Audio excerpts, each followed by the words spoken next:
उत्तर प्रदेश में भीषण गर्मी के बीच बिजली की कटौती से लोग बेहाल हैं, लेकिन अब सीएम योगी के सख्त आदेश के बाद पूरा सिस्टम एक्टिव हो चुका है। बिजली कटौती पर मुख्यमंत्री योगी आदित्यनाथ ने बेहद कड़ा रुख अपना लिया है। सीएम योगी ने ऊर्जा विभाग, पावर कॉर्पोरेशन और सभी डिस्कॉम के अधिकारियों के साथ हाई लेवल मीटिंग की है और स्पष्ट निर्देश दिए कि बिजली आपूर्ति में लापरवाही किसी भी कीमत पर बर्दाश्त नहीं की जाएगी। सीएम योगी ने निर्देश दिया कि शहरों में 24 घंटे और ग्रामीण इलाकों में 18 घंटे बिजली की सप्लाई हो और साथ ही लोगों की शिकायतों को तुरंत समाधान किया जाए, निस्तार किया जाए। अब बिजली की बढ़ती मांग को पूरा करने के लिए प्रोडक्शन की सभी इकाइयों को पूरी क्षमता के साथ चलाने के लिए निर्देश दिए हैं। बिजली सप्लाई के आदेश का पालन ना करने वाले अधिकारियों पर सख्त कार्रवाई होगी। पहले ही यूपी पावर ट्रांसमिशन कॉर्पोरेशन के अधिकारी जैसे गाजियाबाद और मेरठ में इंजीनियर्स को निलंबित किया जा चुका है। अब प्रदेश के सभी कंट्रोल रूम को 24 घंटे एक्टिव रखने के लिए कहा गया है और इसके लिए यूपी सरकार के मंत्री खुद भी एक्शन में नजर आ रहे हैं। अब सीएम योगी के आदेश के बाद ऊर्जा मंत्री ए.के. शर्मा मैदान में उतर आए हैं। उन्होंने लखनऊ में 1912 कंट्रोल रूम का निरीक्षण किया और साथ ही शिकायतें करने वाले लोगों से सीधे बातचीत की, उनकी समस्याओं को समझा और ठीक करने का दावा भी किया। जी, क्या आपकी शिकायत थी भैया बिजली से संबंधित?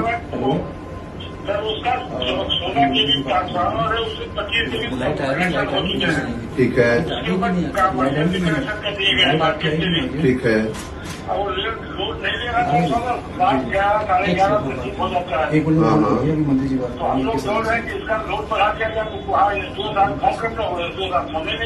फोन नहीं उठा रहे? अच्छा, आपने कब किया शिकायत?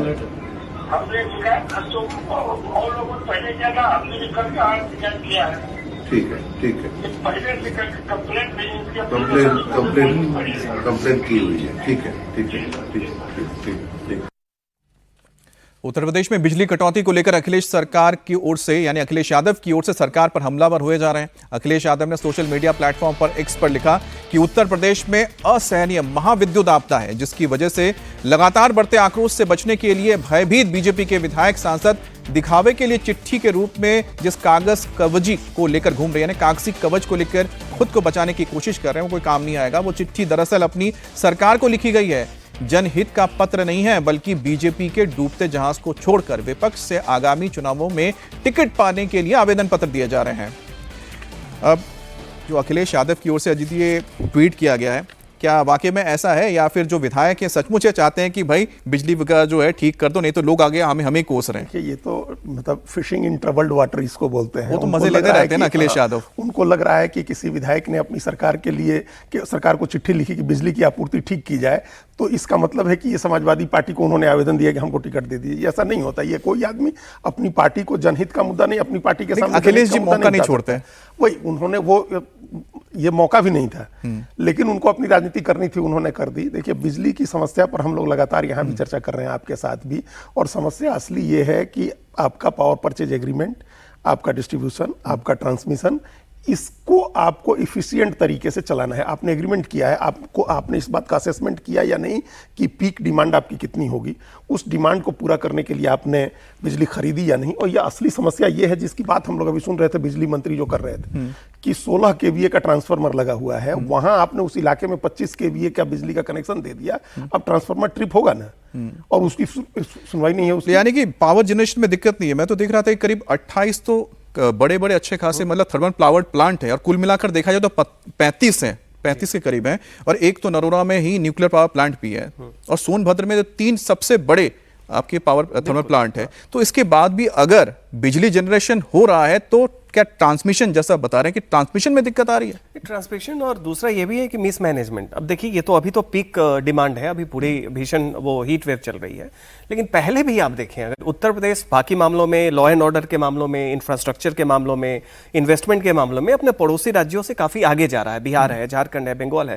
लेकिन अगर आप बिजली की आपूर्ति के मामले में अगर जाके देखें, लोगों का रोजमर्रे का अनुभव आप पूछे पिछले 1-2 साल में, तो आप देखेंगे कि वहां पे पावर कट जो है फ्रीक्वेंट है। अभी तो पीक आया है और असहनीय गर्मी है, तो लोगों की समस्या, ये पूरा का पूरा जो फेलियर है, ये मिसमैनेजमेंट का है। ना तो आपके पास प्रोडक्शन की कमी है, बिल्कुल, ये ना तो सप्लाई की कमी है, उसको किस तरीके से आपको ट्रांसमिट करना है और लोगों को कस्टमाइज तरीके से ध्यान में रख के, आपको पता नहीं था हीट वेव आ रहा है तो पीक डिमांड होगा। तो सवाल है कि राशन और शासन के बीच में और भी जरूरतें हैं लाभार्थी वर्ग की, यानी कि पावर जनरेशन की पूरी सुविधा उत्तर प्रदेश में है, जैसा कि योगी आदित्यनाथ बता रहे हैं कि जो ट्रांसमिशन हो रहा है, जो सप्लाई की जा रही है और किस तरह से सप्लाई की जा रही है, उसी को मैनेज करना है। तभी हर किसी के पास शहरों में 24 घंटे और गांव में 18 घंटे की बिजली की सप्लाई होगी, और जो ऐसा नहीं करेगा उसके ऊपर सीधे कार्रवाई होने जा रही है। अब बात करेंगे योगी आदित्यनाथ के एक और निर्देश की या फिर फैसलों की, क्योंकि बकरी ईद और बड़ा मंगल को लेकर भी सीएम योगी एक्टिव मोड में है। मुख्यमंत्री योगी आदित्यनाथ ने रविवार को हाई लेवल मीटिंग की है और सीएम योगी आदित्यनाथ ने बकरी ईद को लेकर पुलिस ऑफिसर्स और डीएम को आदेश दिया है कि बकरी ईद के दिन किसी भी हालत में खुले में नमाज ना हो, नमाज मस्जिद परिसर में पढ़ी जाए, खुले में किसी तरह की कुर्बानी ना हो, प्रतिबंधित पशुओं की कुर्बानी ना की जाए, बकरी ईद का त्यौहार पुरानी परंपरा से मनाया जाए। इसके साथ ही सीएम ने साफ सफाई को लेकर भी सख्त निर्देश दिए। कुर्बानी के बाद गंदगी ना फैलने के लिए भी कहा गया है। साथ ही हुड़दंगियों पर विशेष नजर रखी जाएगी। ईदगाहों पर पुलिस फोर्स की तैनाती होगी। ये कुछ कड़े निर्देश इस वक्त योगी आदित्यनाथ की ओर से दिए गए हैं। जैसा कि साफ है, 10 इस तरह के पूरे निर्देश हैं।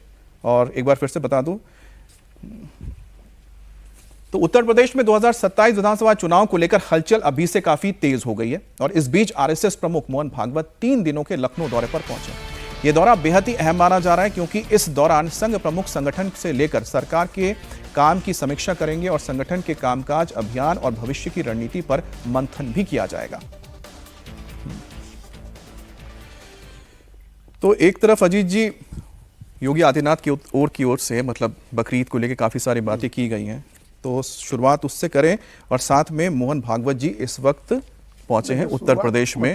अभी यूपी की आपने 3 खबरें दिखाई, तीनों में योगी आदित्यनाथ हैं, उनका आगे का देखिए साथ में संघ प्रमुख भी हैं। अब संघ प्रमुख भी जुड़ गए उसमें। बिजली वाले मामले में भी इस बात पर भी सोचना चाहिए कि क्यों सीधे मुख्यमंत्री को इंटरवेन करना पड़ रहा है। ये भी तो है, बिजली मंत्री ए.के. शर्मा एक एफिशिएंट ऑफिसर रहे हैं, प्रधानमंत्री के साथ काम कर चुके हैं वो, तो एक इंटरनल पॉलिटिक्स का भी है, उस पर हम लोग को ज्यादा नहीं वो है, लेकिन फिलहाल तो बिजली सप्लाई पे ध्यान दें। तो इसलिए मुख्यमंत्री को डायरेक्ट इंटरवेन करना पड़ा। क्यों नहीं करना चाहिए? मंत्री अपने हिसाब से करें, मुख्यमंत्री का तो सारे विभाग हैं, तो करना पड़ रहा है। इसका मतलब कहीं ना कहीं समस्या ज्यादा है और चुनाव का साल है, चुनाव के पहले वाली आखिरी गर्मी है, तो इसमें चीजें ठीक रहे।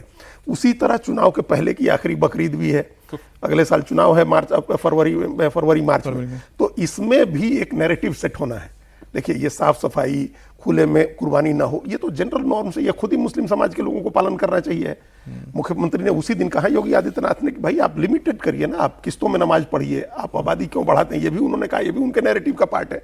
तो ये मुस्लिम समाज को खुद भी सोचना चाहिए है कि आप खुले में कुर्बानी करते हैं, खून ऐसे ही छोड़ करके चले जाते हैं, इससे दूसरे लोगों, एक साफ सफाई गंदगी भी है, दूसरे लोगों की भावनाएं भी आहत होती हैं, तो ये नहीं करना चाहिए। इसको पुलिस सख्ती करके मनवाए, ये तो ये अपने आप में एक अजीब सी चीज है, उन लोगों को खुद ही मानना चाहिए। और हाईकोर्ट को लेकर तो एक निर्देश भी आया था ना, खुले में नमाज नहीं करना चाहिए। खुले में नमाज मत पढ़िए, सड़कों पर नमाज मत पढ़िए, आप खुले में कुर्बानी मत करिए, हुड़दंग मत करिए, त्यौहार जिस तरह से मनाना है मनाइए। ये सारे निर्देश ऐसे हैं जिसको खुद ही मुस्लिम समाज के लोगों को फॉलो करना चाहिए। पुलिस की इंटरवेंशन की जरूरत नहीं होनी चाहिए, लेकिन अगर है तो ये ठीक नहीं है।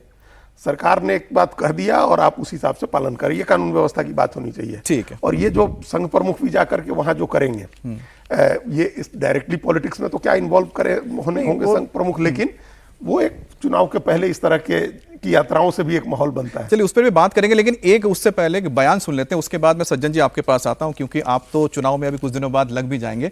लालू प्रसाद यादव के बड़े बेटे तेज प्रताप यादव ने एक बड़ा बयान दिया। विंध्याचल में दर्शन पूजन के बाद तेज प्रताप यादव ने कहा कि यूपी में एक बार फिर से बीजेपी की सरकार बनने जा रही है, योगी जी हैट्रिक लगाएंगे। और तेज प्रताप ने यहां तक कह दिया कि वो अखिलेश यादव के साथ नहीं, तेज प्रताप यादव के इस बयान के कई राजनीतिक मायने भी निकाले जा रहे हैं।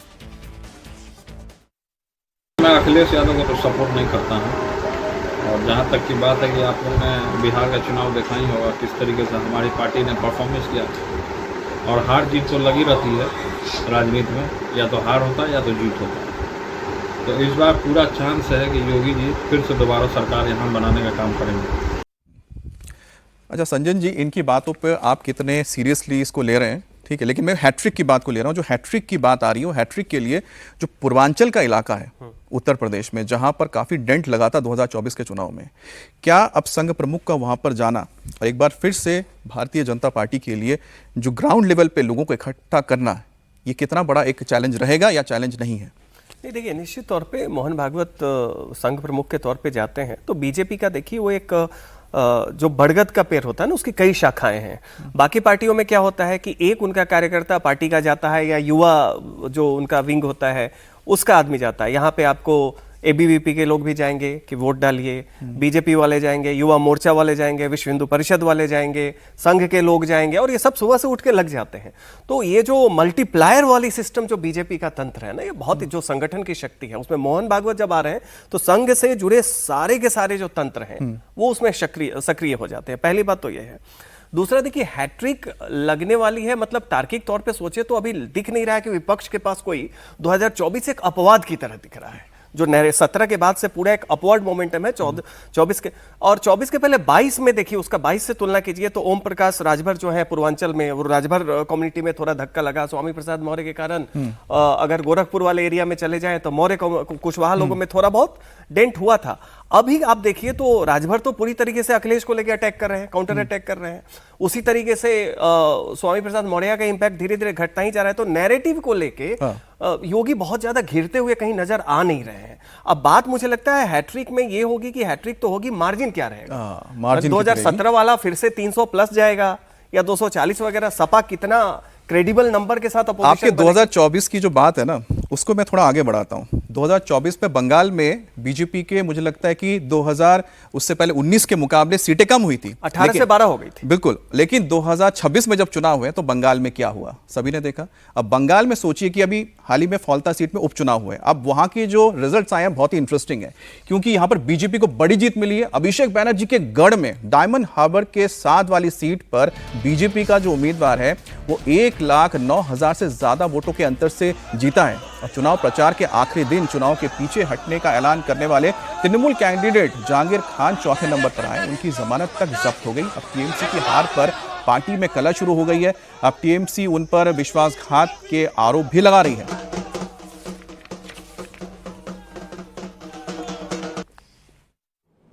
This was a betrayal by Jahangir Khan of the party, because if he had withdrawn before last date of withdrawal, then Trinamool Congress could have put up a good candidate and there would have been proper fight. Jahangir Khan, our candidate, was threatened or cajoled or pressurized to withdraw. He could not withstand the pressure. Though I do not know of the actual ground situation, Abhishek Banerjee would be in a position to speak in details about this, since he is the MP from that area. और पश्चिम बंगाल में TMC के अंदर भी बगावत के सुर सामने आने लगे हैं। अब ममता बनर्जी को चुनाव में हार के बाद एक और बड़ा हार झेलना पड़ा है। ममता की करीबी टीएमसी सांसद काकोली घोष दस्तीदार ने बारासात जिला अध्यक्ष के पद से इस्तीफा दे दिया है। इसके पीछे उन्होंने पार्टी के कामकाज के तरीके पर गंभीर सवाल उठाए। काकोली घोष ने अपने इस्तीफे में चुनावी रणनीतिकार संस्था आईपैक की कार्यशाला पर गंभीर सवाल उठाए हैं। उन्होंने कहा कि पार्टी को जमीन से जुड़े और समर्पित पुराने कार्यकर्ताओं के साथ जमीनी राजनीति पर वापस लौटना चाहिए, ना कि अस्थायी बाहरी संगठन के भरोसे रहना चाहिए। हाँ, मुझे लगता है कि ये जो संस्था काम किया और आगे जैसा हमें गाली दिया, जैसे छोटे छोटे बच्चे हमारे ऊपर दबाव डाला, ये काम करने का तरीका नहीं है। वो जहां जाएगा मुझे लगता है चुनाव में वो खतरनाक रिजल्ट पैदा करेगा। अब यहाँ पर देखिए कि फौल्ता की सर अजीत जी सीट में बड़ा इंटरेस्टिंग है। यहाँ पर जो टीएमसी के हैं उनको मिला है सिर्फ 7,783 के करीब वोट। अब परसेंटेज में देखा जाए तो 3% वोट मिला है। बीजेपी को यहाँ पर 71% वोट मिला है, लेकिन सबसे इंपॉर्टेंट है सीपीएम को 40,000 वोट मिले हैं और कांग्रेस को 10,000। तो जो मुस्लिम समुदाय जहाँ पर 33% है, क्या ये जो मुस्लिम है, अब उन्होंने कांग्रेस को भी साथ छोड़ दिया। अब राहुल गांधी तो बोल रहे थे ना खुल के मुस्लिमों के समर्थन में आइए, यहाँ तो लोग वापस सीपीएम के पास जा रहे हैं, उन पे ज्यादा भरोसा कर रहे हैं। तो शिफ्ट ऑफ मुस्लिम वोट है क्या, रिवाइवल हो रहा है सीपीएम का? ये एक सीट का मामला है ये।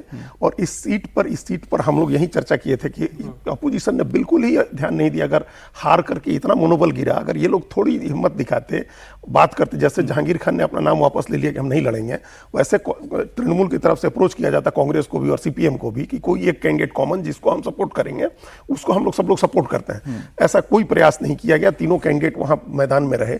मुसलमान जो है वो बड़ी समझदारी से वोट करता है। उसको लगा कि अगर हम सीपीएम का हिंदू कैंडिडेट है, कांग्रेस का भी मुस्लिम कैंडिडेट था, अब्दुल रहमान मुल्ला थे और जहांगीर खान का नाम था, उसको लगा कि कुछ हिंदू वोट मिल सकता है उसको शंभुनाथ कुर्मी को जो सीपीएम के कैंडिडेट हैं, तो वो उनकी तरफ गया कि इसको हम लोग इसके पीछे खड़े होते हैं, ये हिंदू वोट कुछ ले आएगा तो जीत हार का मार्जिन हम लोग उसको थोड़ा बैलेंस करेंगे। जीत जाएंगे ये तो नहीं था, स्थिति नहीं थी, कभी भी जीत जाने की स्थिति नहीं थी। वहां जीतने का अंतर जो है 1,09,000 का, ये कम हो सकता था। तो अपोजिशन एकदम बिखरा रहा, वो लोग रहे। और मुसलमान टैक्टिकली वो गया, हिंदू कैंडिडेट था सीपीएम का, इसके लिए उसके खिलाफ। सर इसी पे नहीं, यही है सज्जन जी, क्योंकि आप तो इस चीज को बहुत बारीकी से देखते हैं। 33% जहां पर मुस्लिम आबादी है वो टीएमसी के साथ नहीं जा रही है, वो कांग्रेस के साथ नहीं जा रही, जो खुल के कांग्रेस जो है मुस्लिमों के लिए हितैषी बन के घूम रहे हैं, सीपीएम के पास जा रही है जिसका कैंडिडेट भी हिंदू है। तो यही है ना जो सवाल है कि क्या बंगाल में एक बार वही रिवाइवल हो रहा है जो इससे पहले रहा है, टीएमसी से पहले का? मुस्लिम जाएंगे उनके पास? आंशिक तौर पे विपक्ष की भूमिका में कौन रहेगा, ये बहस इस चीज का है। पहला देखिए कि टीएमसी एक डूबती हुई जहाज है, इससे कोई इनकार नहीं कर सकता है। ना कोई पार्टी की विचारधारा है, ना तो कोई एक संगठन उस तरीके का है जिसमें कमिटमेंट हो। ये सारे के सारे बेनिफिशियरी एक साथ जुड़े थे सिंडिकेट में। अब जैसे ही सत्ता गई है ये सब के सब भागेंगे जहां भागे, तो टीएमसी डूबेगी। अब उसका बीजेपी वहां की हेजेमोनिक पार्टी है। अपोजिशन में कौन होगा, इसमें मुस्लिम स्ट्रेटजी आप देखिए आने वाले टाइम में क्या होगा, हम लोग बाद में बात करेंगे। लेकिन अभी एक चीज है कि मुस्लिम केवल मुर्शिदाबाद जैसे जिलों को छोड़ते जहां पे 70% 80% मुस्लिम है, जहां भी मुस्लिम 30% 40% है, वहां पे वो उस पार्टी के कैंडिडेट को वोट देगा जो हिंदू चेहरा है। वो ये देखेगा कि जो विपक्षी पार्टी है हमारे अलावे किसी और पार्टी से वोट पा रही नहीं। कांग्रेस की सबसे बड़ी असफलता क्या होने जा रही है कि लोग असम से लेके केरला तक धीरे धीरे वो लोगों के जेहन में मुस्लिम्स की पार्टी के तौर पे अपनी छवि बना रही है। तो जब मुसलमानों को भी लगेगा कि साहब हमारा वोट आपको मिलेगा लेकिन प्लस क्या है, तब आप जीतेंगे ना। हर कोई जीतने वाले घोड़े पे दांव लगाता है। वैसी स्थिति में देखिए सीपीएम तो कहीं था ही नहीं, संगठन इतना कमजोर था, फिर भी उन्हें 40,000 41,000 वोट मिला। देखिए ना मुर्शिदाबाद का हमने जिक्र किया, डोमकॉल में सीपीएम ने जीत लिया, वहां पर सीट जीत ली, वहां पर अच्छी मार्जिन से जीते हैं। लेकिन इस मामले में जैसा बता रहे हैं कि कांग्रेस जहां खुलकर मुस्लिम हितैषी पार्टी बनकर सामने आ रही है, लेकिन इस बीच आप देखिए कि बीजेपी का बिल्कुल स्ट्रेट लाइन है, वो अपने हिंदुत्व के लाइन से नहीं हट रही है। और कुछ ऐसा ही मध्य प्रदेश में देखने को मिल रहा है। धार से हिंदुत्व को नई धार मिलने की तैयारी या देखने को मिल रही है।